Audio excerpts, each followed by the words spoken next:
আসসালামু আলাইকুম, সবাইকে বেসিক সায়েন্সে আন্তরিক শুভেচ্ছা ও স্বাগতম। আজকের ক্লাসটি নবম দশম শ্রেণী পরিমিতির উপর। আজকে আমাদের লেকচার 3, আর এই লেকচার 3তে আমরা চট্টগ্রাম বোর্ড 2019 সালের একটি সৃজনশীল প্রশ্ন সমাধান করব। অলরেডি আমরা গত দুইটা লেকচারে দুইটা বোর্ডে আসা সৃজনশীল সমাধান করেছি। ওই ক্লাসগুলোর লিঙ্ক এই ভিডিও ডেসক্রিপশনে প্লেলিস্ট আকারে পেয়ে যাবা, সেখান থেকে দেখে নিও। এবং এ অফ দ্য রিলেটেড যতগুলো সূত্র আছে যেগুলো আমাদের প্রয়োজন হবে সবগুলোই আমি এই ভিডিওর লিঙ্কে দিয়ে রাখছি, সেখান থেকে ডাউনলোড করতে পারো। ঠিক আছে, এবং আরও প্রয়োজনীয় লিঙ্ক আছে, সেগুলো দেখতে পারো। তো চলো শুরু করি আজকের ক্লাস। প্রশ্ন বলতেছে একটি লোহার পাইপের ভেতরের ও বাইরের ব্যাস যথাক্রমে 14 সেমি এবং 16 সেমি এবং পাইপের উচ্চতা বা এইচ হচ্ছে 5 মিটার। তাহলে 1 ঘন সেমি লোহার ওজন 7.2 গ্রাম হলে, আবার অন্য একটা বৃত্তের কথা বলতেছে যার পরিধি কত 660 মিটার। এগুলো উদ্দীপকে তথ্যে আছে। কারণ আমার প্রশ্ন বলছে বৃত্তের ব্যাস বা ডি 25 সেন্টিমিটার হলে ক্ষেত্রফল কত বের করো। তো ক নাম্বার তো আলাদা প্রশ্নই, উদ্দীপকের সাথে এর কোনো সম্পর্ক নাই। এখন এটা কেমনে করবা, প্রথমে লিখবা দেওয়া আছে বৃত্তের ব্যাস ডি ইকুয়াল টু 25 সেন্টিমিটার। অতএব বৃত্তের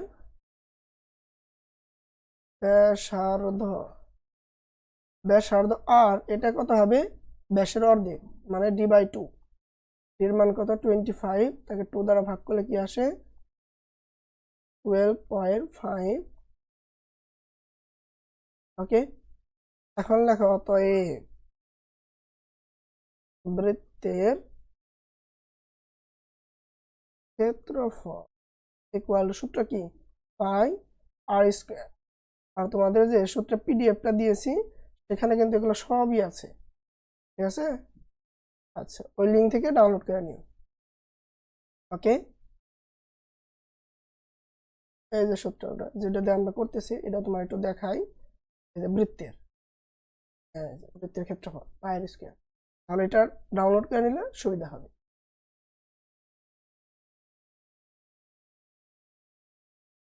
এখন মানটা বসাই, পায়ের মান কত 3.1416 ইন্টু আর কত 12.5, তার উপর কি হবে স্কয়ার। এটা ক্যালকুলেশন করো,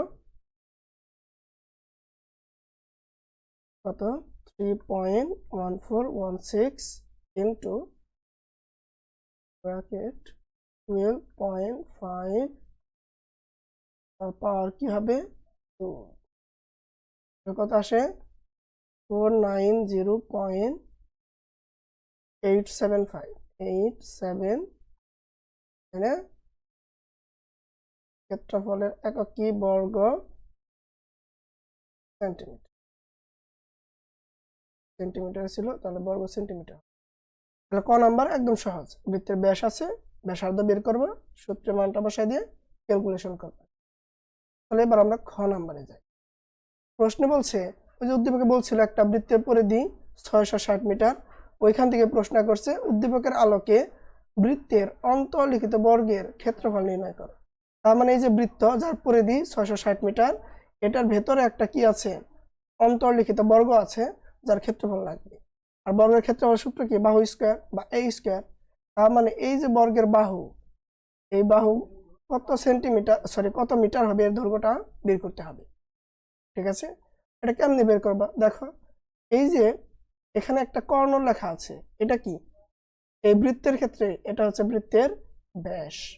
তুমি যদি বৃত্তের ব্যাস বের করতে পারো ওইটারে তুমি কর্ণ ধইরা √2a ইকুয়াল টু ওটা লিখে এর মান বের করতে পারবা, ওইখান থেকে তুমি ক্ষেত্রফল পাবা।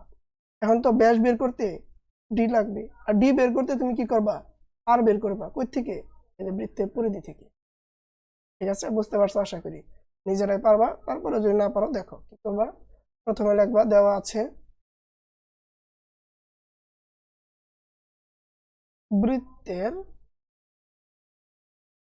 পরিধি 660 মিটার,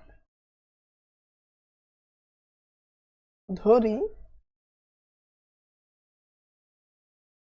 কি ধরবা তৈরি কি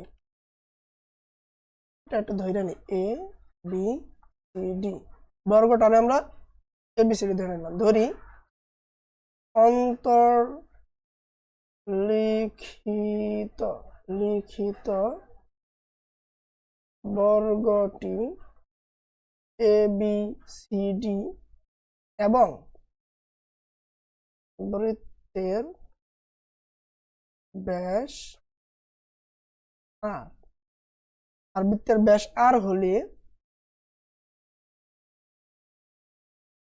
আমরা জানি বৃত্তের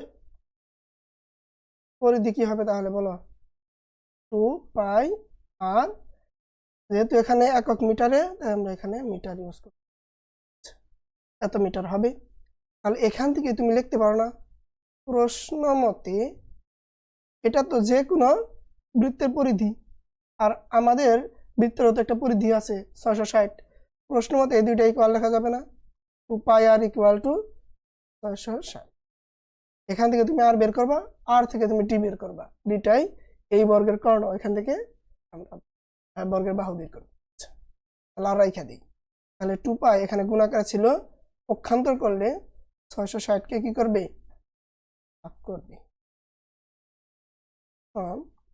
আর ইকুয়াল টু লেখা যায় 660 ডিভাইডেড বাই 2 ইন্টু 3.1416 ক্যালকুলেশন করো ক্লিয়ার ভাগ 2 ইন্টু 3.1416 ক্লোজ কত আসে অতএব আর ইকুয়াল টু মান আসে কত 105.040 তুমি চাইলে এই পর্যন্ত 0420 দেখো তারপর আরো মান আসছে আমরা যদি দশমিকের পরে 3 ঘর পর্যন্ত নেই তাহলে তারপরে যে 0 বা 5 বা 5 এর ছোট আসে সরি 5 এর ছোট আসে তাহলে আমাদের তো আগেরটার মান বাড়াইতে হয় না তোমরা আসন্ন মান তো জানোই তাই না আর যদি 5 বা 5 এর বড় হইতো তাহলে আগের ঘরে এক বাড়াই দিতাম আমরা এই পর্যন্ত নিয়ে রাখি আর এখানে দাও একক কি হবে ভালো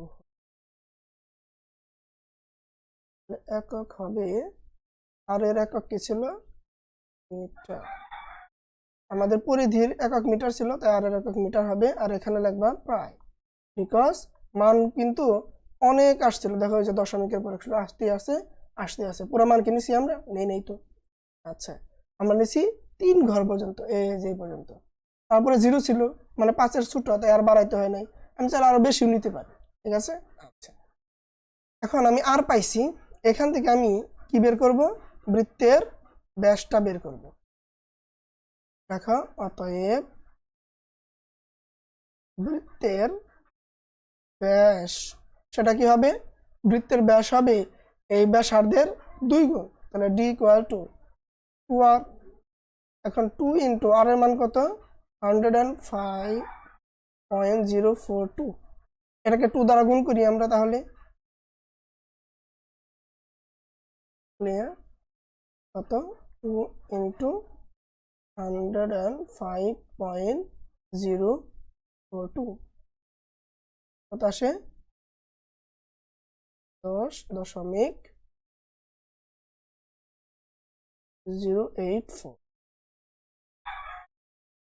ওই মুরগি ঢাড়াই করিস না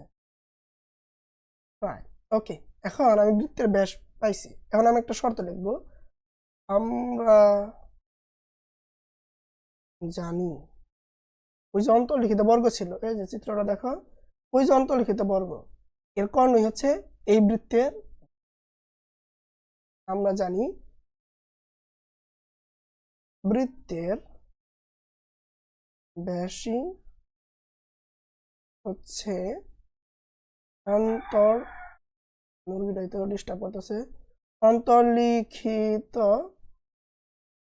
বর্গের কর্ণ অতএব বর্গের কর্ণ ইকুয়াল টু 10.084 মিটার।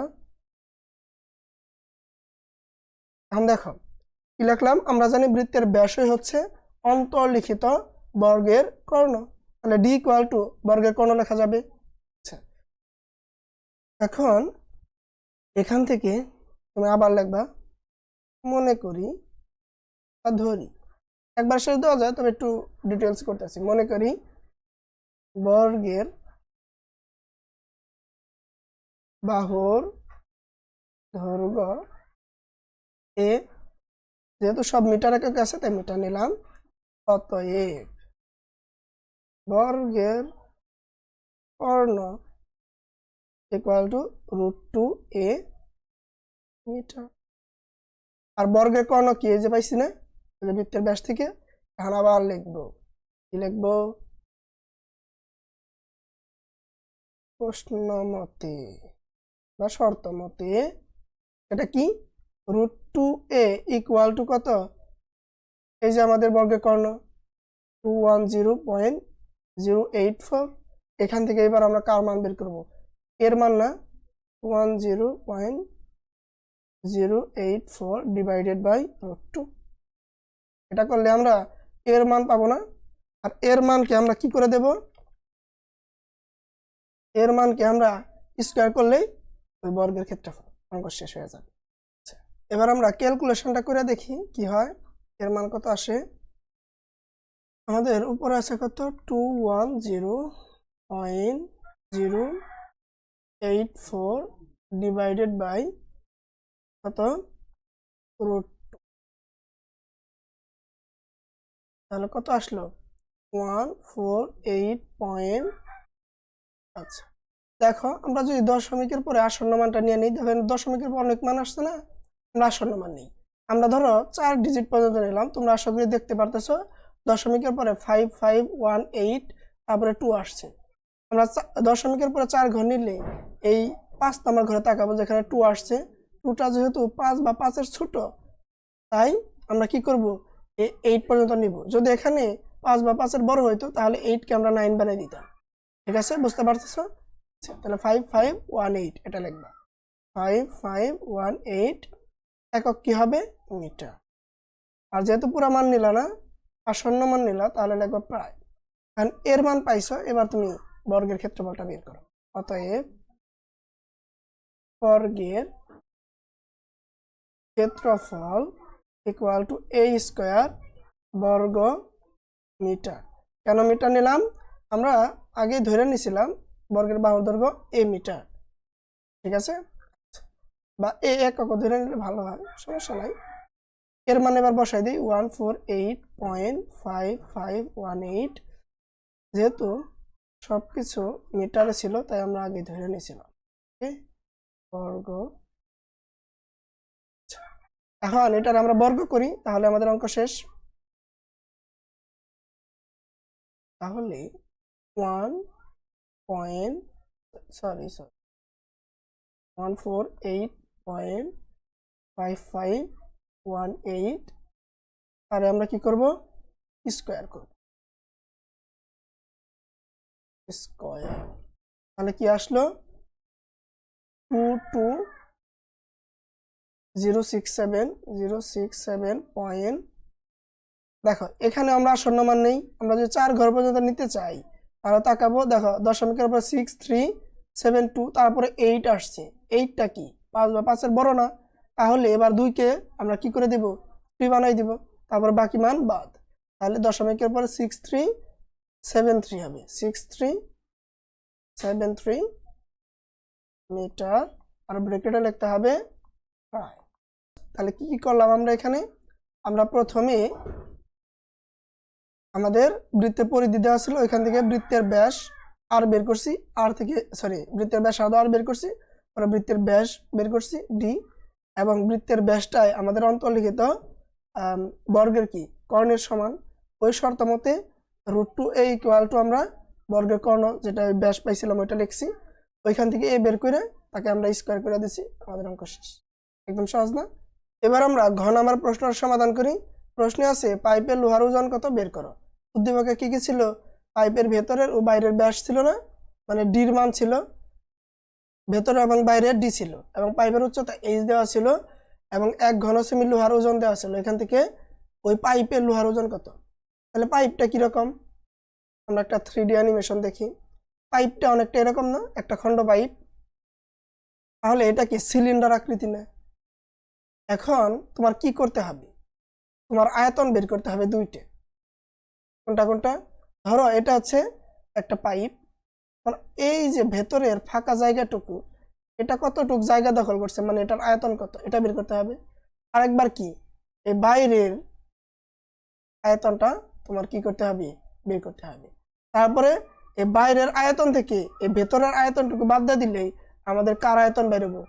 পাইপের আয়তনটুকু বের হবে। মানে ভেতর, মানে বাইরের আয়তন, মানে পুরোটা মিলে যে আয়তন হবে, ওটা থেকে ভেতরে ফাঁকা জায়গাটুকুর আয়তন বাদ দিয়ে দিলেই শুধু আয়তন থাকবে কি? পাইপের আয়তন না? ওইখান থেকে তুমি কি করতে পারবা? এই লোহার ওজনটা বের করতে পারবা, যেখানে 1 ঘন সেমি লোহার ওজন এত গ্রাম দিয়া দিছে, এখানে ঐকিক নিয়ম করে করা যাবে। এখন কথা হচ্ছে, এই ভেতরে এইটুকু আয়তন বের করার জন্য তোমার এটা যে কেন্দ্র হয়, তাহলে এই আরটা লাগবে না? সূত্র কি? সিলিন্ডার আয়তন নির্ণয়ের পাই আর স্কোয়ার এইচ নে। এইচ তো জানো, পায়ের মান মুখস্থ। তাহলে আর দরকার, তোমার কিন্তু আর দেয় নাই, তোমার তো ব্যাস দিছে, তোমার তো ভেতরের ব্যাস দিয়ে দিছে না। তাহলে এটারে 2 দ্বারা ভাগ করে তুমি আর বের করবা। এই যে আর টু কি, এটার আর1 ধরলা। আবার এই যে এটা আছে কি, বাইরেরটা, বাইরের ব্যাস, বাইরের ব্যাস দিছে, তোমার দরকার কি? বাইরের ব্যাসার্ধ না, কেন্দ্র থেকে এই পরিধির দূরত্ব, তাই না? এটার কি করবা? এটাও 2 দ্বারা ভাগ করে তুমি আর2 বের করবা। ওইখান থেকে বাইরের আয়তন আর একটা হলো এই ভেতরের আয়তন, তারপরে 2টা মাইনাস করে পাইপের আয়তন বের করবা। সেখান থেকে ঐকিক নিয়মে কইরা ওই মানটা থেকেই আমরা লোহার ওজনটা বের করব। এই জিনিসটা দেখো, প্রথমে লিখবা দেওয়া আছে পাইপের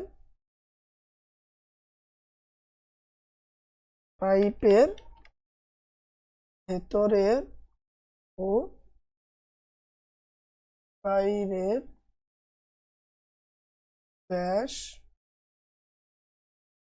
যথাক্রমে কত? 14 সেন্টিমিটার ও 16 সেন্টিমিটার, তাই না? এখন এখান থেকে আমাদের কি দরকার? পাইপের ভেতরের ব্যাসার্ধ দরকার। আচ্ছা লেখো, অতএব পাইপের ভেতরের ব্যাসার্ধ কত হবে?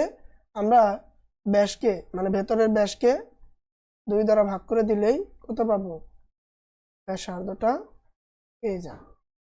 পাইপের বাইরের ব্যাসার্ধ, এটাও বের করি, 16কে 2 দ্বারা ভাগ করব, কত আসবে? 8 সেন্টিমিটার। এখান থেকে পাইপের উচ্চতাটাও বের করি। উচ্চতা ইকুয়াল টু কত হবে? এখন দেখো 2টা সেন্টিমিটারে আছে, কিন্তু উচ্চতা কিন্তু মিটারে আছে। তাহলে এর একটু সাইজ করো। 1 মিটার সমান কত সেন্টিমিটার? 100 সেন্টিমিটার। তাহলে মিটার থেকে সেন্টিমিটারে, মানে বড় থেকে ছোটতে যাই আমরা গুণ করি।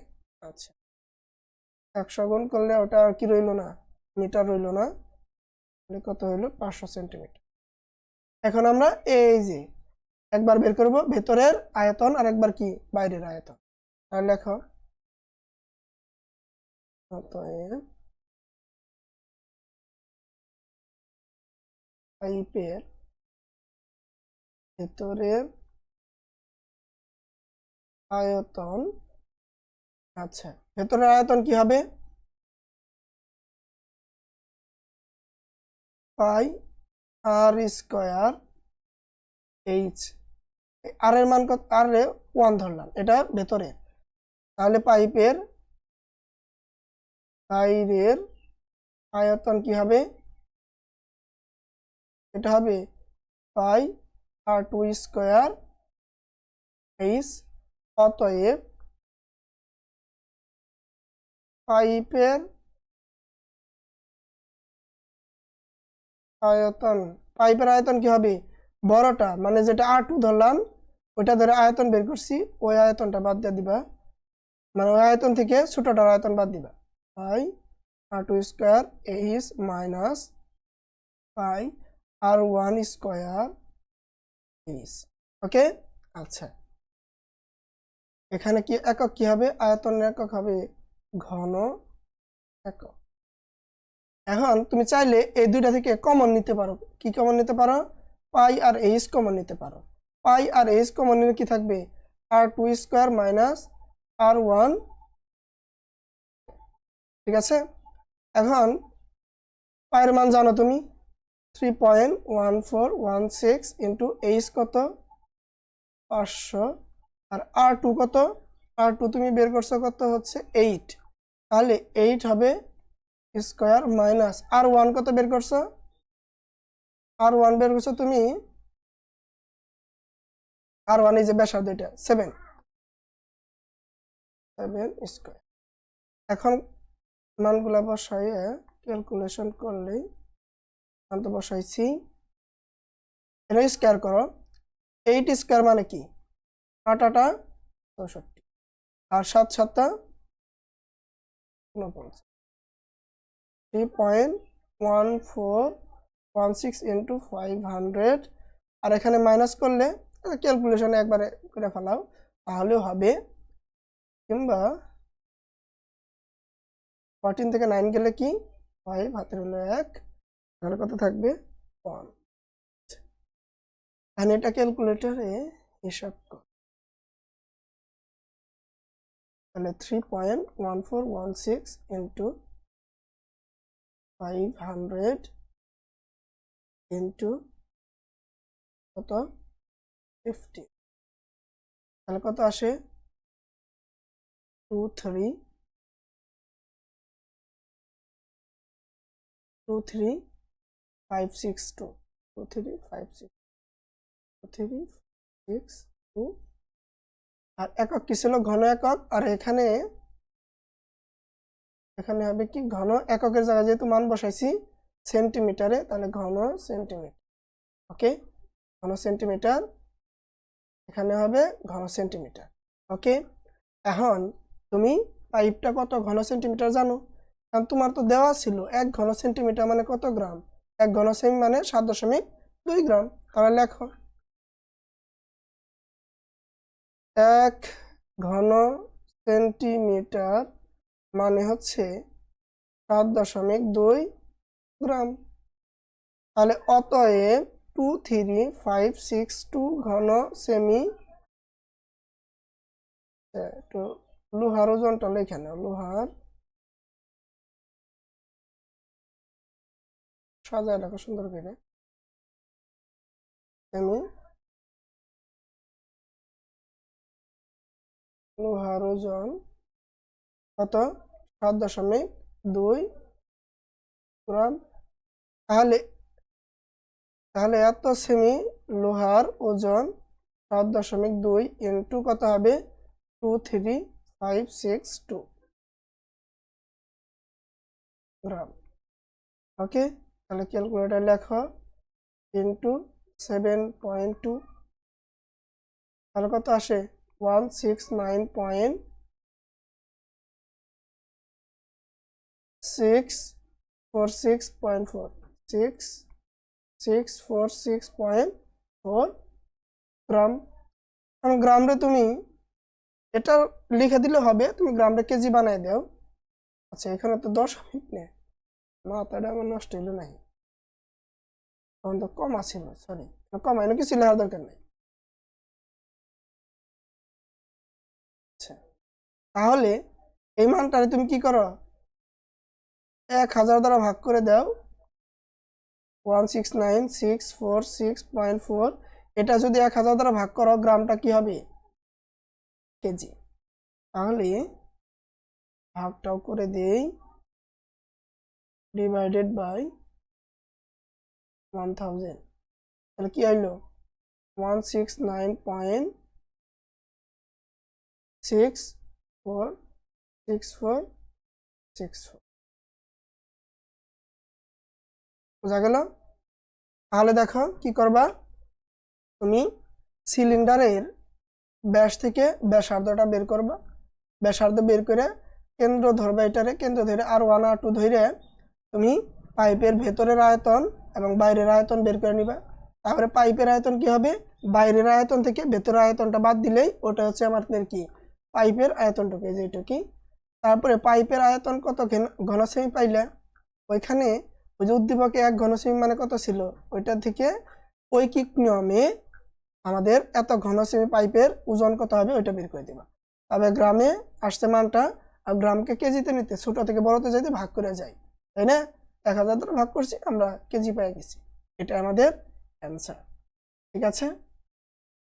আচ্ছা, আর এখানে প্রায় ইউজ করবা কেন স্যার? আমরা এখানে ওই যে পায়ের মান ইউজ করছি না, পাই কি আসন্ন মান নিয়ে কাজ করি না, তো এখানে এত সেমি প্রায় লাস্ট উত্তরে দিবা কি একটু প্রায়টা দিয়ে দিও। তো আশা করি জিনিসটা তোমাদের একদম ক্লিয়ার। তোমরা যদি এরকম ভিডিও আরো দেখতে চাও, ইউটিউব, ফেসবুক, টিকটক সকল জায়গায় আমাদের ফলো করতে পারো। আর আমাদের খুঁজে পেতে সার্চ করবা @BASICSCIENCE03, তাহলে ইউটিউব, ফেসবুক, টিকটক সকল জায়গায় পাবা আমাদের সেম ইউজার নেম। ওকে, দেখা হচ্ছে পরবর্তী ক্লাসে। ধন্যবাদ, আল্লাহ হাফিজ।